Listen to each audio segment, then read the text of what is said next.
Hello student, welcome to bake academy. तो कैसे आप लोग? तो इस वीडियो में अपन देखेंगे एक्सरसाइज 3.4।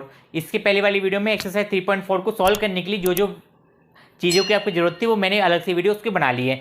डिस्क्रिप्शन में आपको सब वीडियो की लिंक मिल जाएगी, तो उस वीडियो को पूरे फ्लो में देखिएगा ताकि आपको हर चीज़ आपको समझ में आए। तो इस वीडियो में अपन को काइट्स और टाइप्स ऑफ पैरेललोग्राम के बेस पे कुछ जो क्वेश्चन है, 6 क्वेश्चन है एक्सरसाइज 3.4 में, उसको अपन को सॉल्व करना है। तो ठीक है, अपन वीडियो को स्टार्ट करते हैं।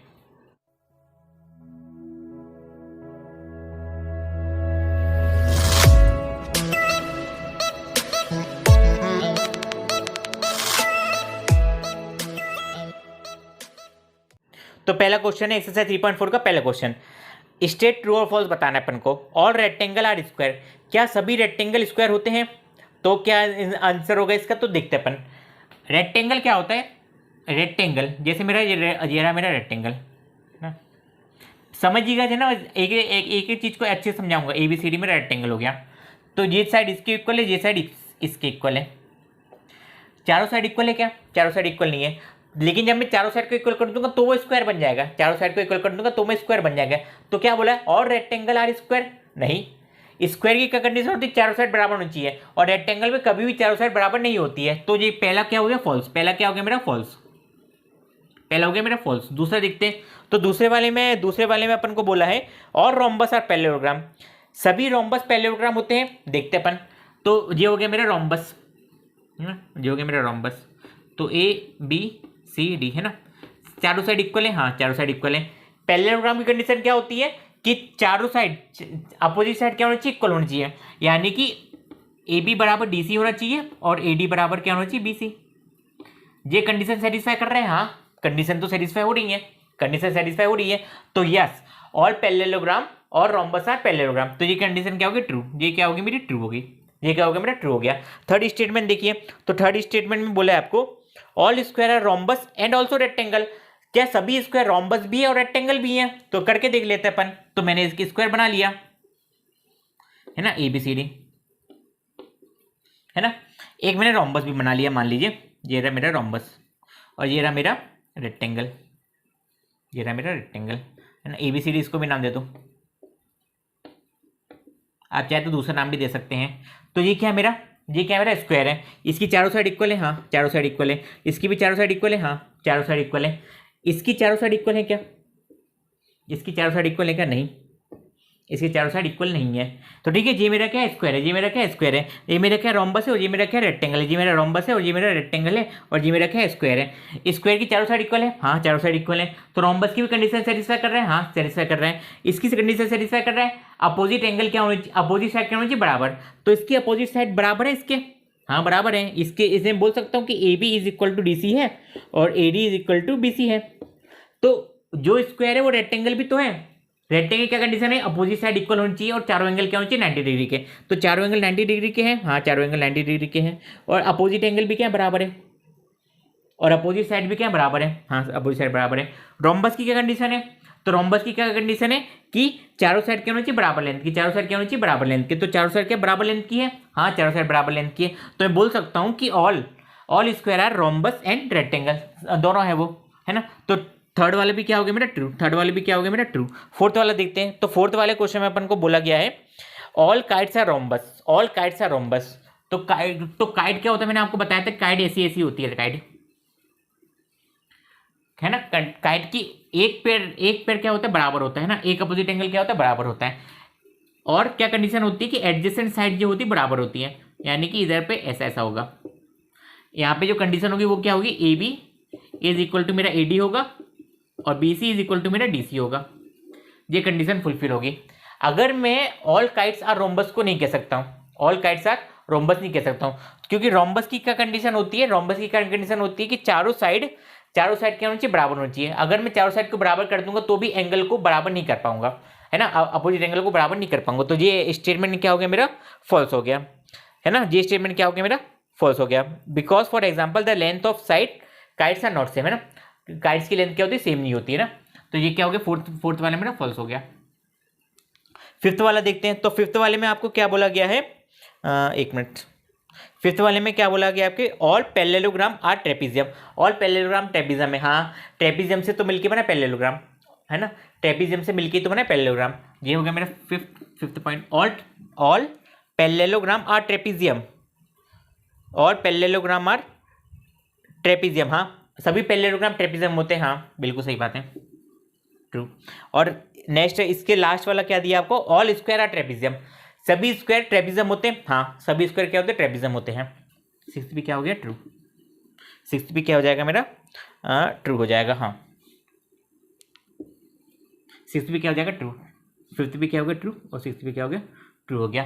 फिफ्थ वाले में क्या हुआ, और पैरेललोग्राम और ट्रेपीजियम, अगर पैरेललोग्राम है वो तो उसकी 4 साइड है, 2 साइड तो पैरेलल है ही। ट्रेपीजियम की क्या कंडीशन होती है, 2 साइड पैरेलल होनी चाहिए, तो 2 साइड पैरेलल है। उसके अलावा कुछ भी कंडीशन हो तो ट्रेपीजियम के अंदर ही तो आएंगी, उसके अलावा कोई भी कंडीशन हो ट्रेपीजियम के अंदर ही तो आएंगी। और उसके बाद क्या बोला गया, ऑल, लास्ट वाला है आपका, लास्ट वाला है आपका ऑल स्क्वायर आर ट्रेपीजियम। तो सबसे पहले क्या है, ट्रेपीजियम आया, ट्रेपीजियम के बाद पैरेललोग्राम आया, तो पैरेललोग्राम के बाद रोम्बस आया, रोम्बस के बाद रोम्बस और रेक्टेंगल आया, फिर क्या आया मेरा स्क्वायर आया। तो ट्रेपीजियम से मिलके तो बना स्क्वायर, तो वो भी कहलाएगा, यस। इसके लास्ट वाली वीडियो में मैंने एक लास्ट फिगर बनाया था ना, उसको आप याद कर लीजिएगा, जो नीचे वाली चीज ऊपर वाली सेटिस्फाई करेगी, लेकिन ऊपर वाली चीजों को नीचे वाली सेटिस्फाई नहीं करेंगे, तो इसका ध्यान रखिएगा। तो इसके बाद नेक्स्ट क्वेश्चन देखते हैं अपन। तो दूसरा क्वेश्चन देखिए, बहुत सिंपल क्वेश्चन है, क्या बोला है कि आइडेंटिफाई द कोऑर्डिनेटर, कोऑर्डिनेटर को आइडेंटिफाई करना है जिसकी चारों साइड क्या हो, पहले वाले में क्या बचे, 4 साइड इक्वल लेंथ, चारों साइड क्या हो, बराबर लेंथ की हो। तो चारों साइड बराबर लेंथ की क्या हो सकता है, वो एक तो स्क्वायर हो सकता है मेरा, क्या हो सकता है, स्क्वायर, स्क्वायर की बराबर लेंथ होती है, हाँ बराबर। अब लेंथ के बारे में बोला है तो स्क्वायर की बराबर लेंथ होती ही होती है। इसके अलावा एंड रोम्बस, एंड रोम्बस, इन दोनों फिगर की क्या होती है, बराबर लेंथ होती है। स्क्वायर एंड रोम्बस है are the coordinator, are the coordinator, are the coordinator having और equal length side, having equal length side. दूसरे क्वेश्चन में देखिए क्या बोला है, दूसरे क्वेश्चन में बोला है कि कोऑर्डिनेटर जिसके क्या हो, चारों एंगल क्या हो, 90 डिग्री हो, जिसके चारों एंगल क्या हो, 90 डिग्री का हो। तो कौन कौन से कोऑर्डिनेटर है वो, एक है अपने पास स्क्वायर और एक है अपने पास रेक्टेंगल। तो square and rectangle, square and rectangle are of all are have all angle क्या, ऑल एंगल ऑफ 90 डिग्री, क्या सभी एंगल क्या 90 डिग्री के। तो अपने इसके बाद थर्ड क्वेश्चन देखते हैं। तो थर्ड क्वेश्चन देखिए, तो थर्ड क्वेश्चन में अच्छे समझिए question, explain how a square is, square क्यों है, कोऑर्डिनेटर क्यों है, क्योंकि कोऑर्डिनेटर की क्या कंडीशन होती है, कोऑर्डिनेटर की कंडीशन होती है कि चारों साइड क्या चार साइड से मिलकर बनाना चाहिए, और दूसरा क्लोज होना चाहिए, क्या होना चाहिए, क्लोज होना चाहिए। तो स्क्वायर मेरा, जो स्क्वायर है मेरा वो 4 साइड से मिलकर बना है और क्लोज भी है। Yes square is a coordinator, yes square is a coordinator because it have 4 side, because it's have 4 side. तो ये हुआ पहले वाले का। दूसरे वाले का बोला why square is a parallelogram, square parallelogram क्यों है। तो स्क्वायर जो है ये हो गया मेरा स्क्वायर है ना, ये हो गया मेरा स्क्वायर ABCD है ना, रेक्टेंगल जैसा लग रहा होगा पर आप स्क्वायर मान लीजिए। और पैरेललोग्राम क्या होता है मेरा, ऐसा होता है, पैरेललोग्राम मेरा ऐसा होता है। तो पैरेललोग्राम की क्या कंडीशन होती है, पैरेललोग्राम की कंडीशन होती है कि अपोजिट साइड क्या होनी चाहिए, बराबर होनी चाहिए, अपोजिट साइड क्या होनी चाहिए, बराबर होनी चाहिए। तो देख लीजिए अपोजिट साइड भी बराबर है मेरी, ये इसके बराबर है और ये इसके बराबर है मेरी, प्लस एडजेसेंट एंगल का जो सम है वो कितना होना चाहिए, 180 होना चाहिए। तो एडजेसेंट एंगल का सम भी मेरा 180 आएगा। फिर चारों एंगल का सम जो होना चाहिए वो 360 होना चाहिए, तो चारों एंगल का सम भी 360 आएगा। ये सब प्रॉपर्टी जो है पैरेललोग्राम की वो आप स्क्वायर पे अप्लाई करिए, सब बराबर निकलेंगे आपको, है ना। इसके एडिशनल प्रॉपर्टी क्या है कि चारों साइड बराबर है, इसकी प्रॉपर्टी तो है ही, प्लस इसकी कुछ एडिशनल प्रॉपर्टी भी है ना। अब तीसरा वाला देखते हैं। तो तीसरे वाले में बोला रोम्बस, स्क्वायर रोम्बस क्यों है, तो ये हो गया स्क्वायर और ये हो गया मेरा रोम्बस, है ना, ये हो गया मेरा रोम्बस। रोम्बस की कंडीशन है कि चारों साइड बराबर होनी चाहिए, हाँ भैया चारों साइड बराबर है, स्क्वायर के भी चारों साइड बराबर है। क्या रोम्बस में ऐसा बोला गया था कि एंगल भी बराबर होनी चाहिए, नहीं बोला था, लेकिन इसमें एंगल बराबर है, हाँ इसमें एंगल बराबर है। अगर इसमें एंगल की कुछ बात ही नहीं करी है, सिर्फ इतना बोला है कि एडजेसेंट एंगल क्या होना चाहिए, 180, तो एडजेसेंट एंगल 180 है, ये दोनों एंगल भी 180, तो ये दोनों एंगल भी 180, ये दोनों एंगल भी 180, ये दोनों एंगल भी 180, ये सब एंगल 180 हो रहा है। तो ये प्रॉपर्टी जितनी प्रॉपर्टी रोम्बस की उतनी प्रॉपर्टी स्क्वायर की भी है, प्लस एडिशनल प्रॉपर्टी है क्या है कि वो सब एंगल 90 डिग्री के, सब एंगल 90 डिग्री के, ये एडिशनल प्रॉपर्टी है। फोर्थ वाला देखिए, तो फोर्थ वाले में बोला है कि रेक्टेंगल क्यों है, स्क्वायर इज अ रेक्टेंगल क्यों है, बताओ मेरे। तो ये बन गया स्क्वायर, है ना, ये बन गया स्क्वायर, मैं अच्छे से फिगर नहीं बनाता ना, तो ये हो गया मेरा स्क्वायर और ये हो गया मेरा रेक्टेंगल। रेक्टेंगल कंडीशन कह रहे हैं बाबा कि चारों एंगल क्या होने चाहिए 90 डिग्री के, तो चारों एंगल 90 डिग्री के हैं, हाँ है। अपोजिट एंगल बराबर, अपोजिट साइड क्या होनी चाहिए बराबर, तो अपोजिट साइड बराबर है, हाँ है, देख ले बराबर है। अपोजिट एंगल अपोजिट साइड को देखिए बराबर निकलेगा। प्लस एडिशनल प्रॉपर्टी क्या है स्क्वायर की, कि चारों साइड क्या होनी चाहिए बराबर होनी चाहिए, तो रेक्टेंगल तो है ही ना, वो एडिशनल आके जुड़ रहा है इसलिए वो बराबर है। तो क्या आंसर हो जाएगा मेरा, yes, square is a rectangle because it have 490 degree angle and opposite sides are equal. तो इसके बाद क्वेश्चन नंबर 4 देखते हैं। क्वेश्चन नंबर 4 देखिए, तो फोर्थ वाले क्वेश्चन में क्या बोला है आपसे, नेम द कोऑर्डिनेटर हुज, जिसके डायगोनल बाइसेक्ट करते हुए चित्र को। तो डायगोनल आप किसी के भी बना के देखिए, चाहे आप स्क्वायर के बना के देखिए, चाहे आप रेक्टेंगल के बना के देखिए, चाहे आप रोम्बस के बना के देखिए, चाहे आप उसके पैरेललोग्राम के बना के देखिए, चारों के एंगल क्या करेंगे आपको बाइसेक्ट मिलेंगे, चारों के एंगल करेंगे बाइसेक्ट करेंगे। तो इस पहले का आंसर हो जाएगा चारों के एंगल बाइसेक्ट कर रहे हैं। बाइसेक्ट करने के साथ साथ, बाइसेक्ट करने के साथ साथ अब चारों एंगल बाइसेक्ट कर रहे हैं, लेकिन दो एंगल, दो फिगर जिसमें से स्क्वायर है और अपना रेक्टेंगल है, स्क्वायर है और रेक्टेंगल है, इन दोनों के फिगर है ना वो 90 डिग्री बना रहे हैं, तो बाइसेक्ट करने पे वो 90 डिग्री करेंगे, बाइसेक्ट करने पे वो 90 डिग्री करेंगे। तो परपेंडिकुलर बाइसेक्टर, एक अलग से वर्ड जुड़ गया परपेंडिकुलर बाइसेक्टर। तो सेकंड क्वेश्चन में वही बोला कि परपेंडिकुलर बाइसेक्टर, तो परपेंडिकुलर जहां पे बनेगा वो परपेंडिकुलर बाइसेक्टर कहलाएंगे, तो रेक्टेंगल और स्क्वायर में कहलाएंगे, वो रेक्टेंगल और स्क्वायर में कहलाएंगे। और थर्ड वाला भी क्या है, आर इक्वल, अगर इक्वल होने चाहिए, अगर रेक्टेंगल और स्क्वायर का मतलब भी होता है सीधा करना, मतलब स्ट्रेट, अगर 90 डिग्री की है ना तो वो क्या कहलाएंगे आपको इक्वल कहलाएंगे, वो क्या कहलाएंगे आपको इक्वल कहलाएंगे। तो रेक्टेंगल और स्क्वायर की क्या कहलाएंगे, इक्वल कहलाएंगे। मैं आपको एक फिगर से समझा देता हूं, जैसे मेरा जी क्या है, एक स्क्वायर है जी, मेरा क्या है स्क्वायर है ना, तो रेक्टेंगल भी होगा, है ना, स्क्वायर है तो रेक्टेंगल भी होगा। इधर पे देखिए डायगोनल इसके ABCD साइड वर्टेक्स के नाम हो गए, और इधर पे डायगोनल कौन से हो गए, AC और BD हो गया। जब आप हायर क्लास में जाएंगे तो आप देखेंगे कि जो मेरा इस टाइप का रेक्टेंगल बन रहा है, इस टाइप का ट्रायंगल बना, सॉरी, तो 90 डिग्री कहलाता, क्या कहलाता, 90 डिग्री कहलाता। और इसके दो ट्रायंगल बन रहे होंगे, एक ऐसा बन रहा होगा और एक ऐसा बन रहा होगा, एक ऐसा ट्रायंगल बन रहा है आपका BCD, है ना। तो ये वाली लेंथ इस वाले के बराबर है और ये वाली लेंथ इस वाले के बराबर है ना, ये वाली लेंथ इसके बराबर है, DC इसके बराबर है, और AD मेरा BC के बराबर है ना। तो ये जब आप पाइथागोरस थ्योरम लगाएंगे ना तो दोनों की लेंथ बराबर निकलेगी, दोनों की लेंथ क्या निकलेगी, बराबर निकलेगी। जब हायर स्टडी में देखेंगे, 9th में देखेंगे आप। तो ये हो गया फोर्थ क्वेश्चन। अब फिफ्थ क्वेश्चन देखते हैं। तो फिफ्थ वाले में का स्टेटमेंट मैंने लिख दिया इधर पे। फिफ्थ वाले में बोला है कि explain why rectangle is a convex coordinator. Rectangle convex coordinator क्यों है, तो रेक्टेंगल में होती है 4 साइड, क्या होती है रेक्टेंगल में 4 साइड, तो मेरे पास ये 4 साइड आ गई, 1 2 3 4, है ना, जी मेरी 4 साइड होगी। देखिए रेक्टेंगल को मैं ऐसा बना सकता हूँ, 4 साइड से मैं एक ऐसा फिगर बना सकता हूँ, हाँ बना सकता हूँ, जी इसको नाम दे दो ABCD, है ना, इसको नाम दे दो ABCD।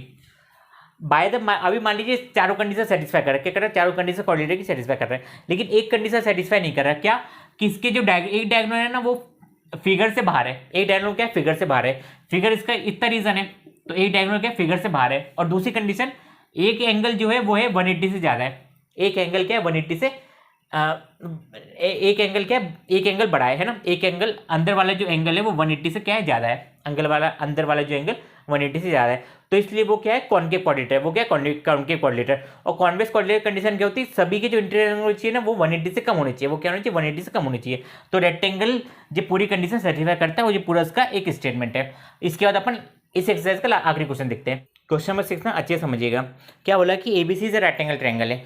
तो सबसे पहले हमने ABC को एक रेक्टेंगल ट्रायंगल बना दिया, रेक्टेंगल ट्रायंगल मैंने B पे बनाया, है ना, क्या बनाया B पे बनाया, हाँ रेक्टेंगल ट्रायंगल B पे बनाया, इसमें दिए नहीं था, आप चाहे जिस पे बना सकते हैं ना।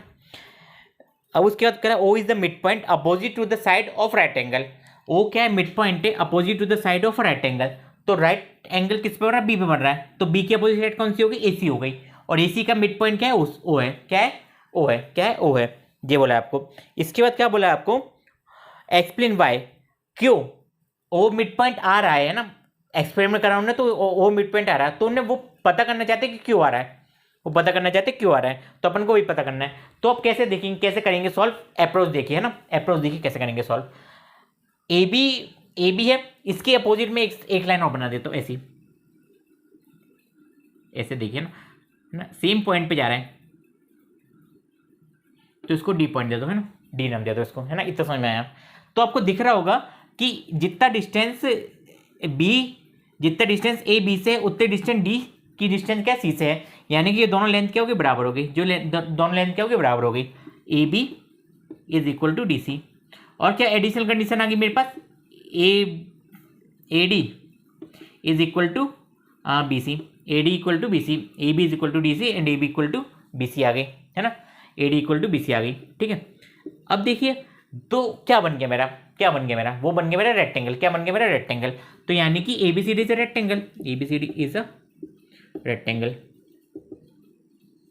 हाँ भाई रेक्टेंगल है, तो रेक्टेंगल की एक और कंडीशन होती है, वो क्या होती है, दोनों डायगोनल, उसके बाद दो डायगोनल होते हैं। तो इसके पास एक डायगोनल तो आपको दिख रहा है, तो दूसरा डायगोनल कहाँ पे मेरा, इधर पे, दूसरा डायगोनल क्या है मेरा, इधर पे है। एक रेक्टेंगल क्या है, एक पैरेललोग्राम भी है, क्या रेक्टेंगल पैरेललोग्राम भी है, hence rectangle is a parallelogram, अगर रेक्टेंगल पैरेललोग्राम है तो उसके जो उसके डायगोनल वो बाइसेक्ट करेंगे, डायगोनल क्या करेंगे, बाइसेक्ट करेंगे। यानी कि AO बराबर क्या आएगा मेरा, OC आएगा, एंड AO बराबर OC आएगा, और कंडीशन क्या होगी, BO बराबर OD आएगा, BO बराबर OD आएगा, है ना, BO बराबर क्या आएगा, OD आएगा। इतनी कंडीशन सेटिस्फाई हुई। अब देखिए ध्यान से दीजिएगा, अगर rectangle ABCD is a rectangle है, if ABCD is a rectangle, अच्छे से देखिएगा, अगर रेक्टेंगल है तो क्या होना चाहिए कि डायगोनल की लेंथ क्या होनी चाहिए, बराबर, यानी कि AC बराबर क्या होना, AC बराबर क्या होना चाहिए, BD होना चाहिए मेरा, AC बराबर क्या होना चाहिए, BD होना चाहिए मेरा, डायगोनल की लेंथ क्या होनी चाहिए, बराबर होना चाहिए। तो AC बराबर क्या हो गया मेरा, BD हो गया। यहाँ से समझ में आया कि जो AC है मेरा, AC दो पार्ट में डिवाइडेड है, एक है AO इक्वल टू क्या है मेरा, OC है। अगर AO इक्वल टू OC है, similarly BO equal to OD है, और ये दोनों लेंथ बराबर है, तो ये दोनों लेंथ बराबर हो गई। तो यानी कि कह सकता हूँ मैं कि AO बराबर OC हो गया, इक्वल टू BO हो गया, इक्वल टू OD हो गया, है ना। Hence O is the mid point of AC। पूछा गया था कि O मिड पॉइंट क्यों है, मिड पॉइंट का मतलब बराबर लेंथ में काटना, तो बिल्कुल बीच है, यानी जितना डिस्टेंस O से A की उतनी डिस्टेंस O से C की है, और जो दोनों साइड बराबर हो गई, तो इसलिए मेरा O is the mid point of AC हो गया। तो ये सब पूरी कंडीशन है ना। तो इस वीडियो में अपन ने इस चैप्टर को पूरी तरह से अपन कंप्लीट करा। तो जितनी भी वीडियो बनाई ना, उसकी पूरी प्लेलिस्ट की लिंक आपको डिस्क्रिप्शन में मिल जाएगी, तो प्लीज़ आप डिस्क्रिप्शन में जाइए क्लिक कर लीजिएगा। इसके बाद अपन नेक्स्ट चैप्टर में मिलते हैं। अगर आपको अच्छी लगी है तो प्लीज़ इस वीडियो को लाइक करिएगा, कमेंट करिएगा, और अपने फ्रेंड के साथ इसको शेयर करिएगा। Thank you for watching. All the pain you caused me, I know that we weren't perfect. I feel like